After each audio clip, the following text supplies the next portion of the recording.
शेतकरी मित्रांनो, 25 मे रोजी जे कापूस लागवड केलेली होती आजच्या कंडिशनमध्ये असं झालेलं आहे. म्हणजे वाढ गीड सगळं काही व्यवस्थित आहे, पण शेतकरी मित्रांनो इतकी हवा चालू आहे की डायरेक्ट झोपतोय कापूस.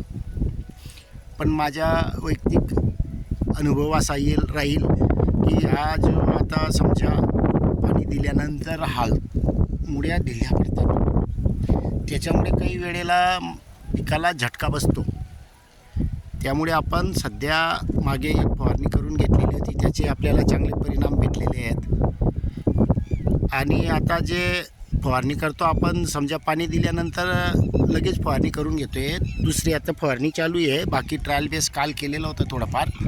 आता आपण पूर्ण क्षेत्राला फवारणी करून देतो आहे, कारण जेणेकरून हे जो वातावरण खराब आहे या जास्तच टेम्परेचर आहे, हवा जोरात आहे, याच्यामुळे पिकांना डिस्टर्ब होतं. तर आपण आता असं ओलं करून घेतो आहे. ओलं म्हणजे ऑटोमॅटिकच ओलं होतं. ते आपण नुसतं समजा चालू बी केलं तर नोजर आपण जे असा घेतलेला आहे आता झिंग उडवणार आहे.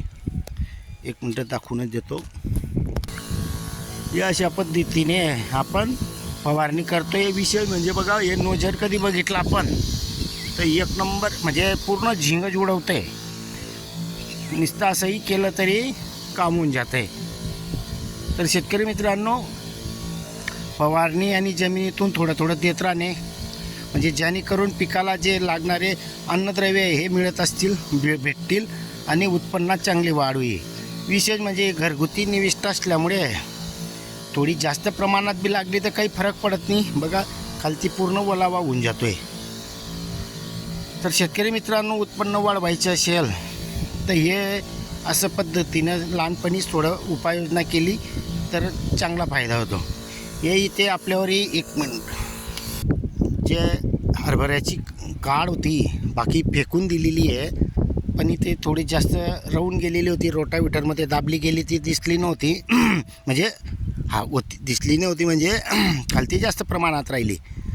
तर त्यामुळे इथले जो झाडे आहेत इथे पाणी कमी पडतं आहे आता, कारण वरतून लवकर सुकतं आणि खालती ओल माती कमी असल्यामुळे बघा आता याची कुजन प्रक्रिया कधी बघितली तर ऊन झालेली होते. तर त्यामुळे हे झाडं मागे राहून गेलेले आहेत.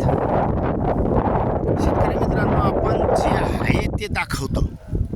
आता लहान असेल तर हे कोणी दाखवणार नाही, पण मी दाखवतोच, कारण जशी जागा असेल तसं आपण दाखवतो. या जागेवर ज्या वेळेला पाऊस पडेल, कुजन प्रक्रिया होईल, त्यावेळेला इथले झाडं आपले चांगले होऊन जातील. ते काही एक अडचण येणार नाही. या पद्धतीचा कापूस झालेला आहे शेतकरी.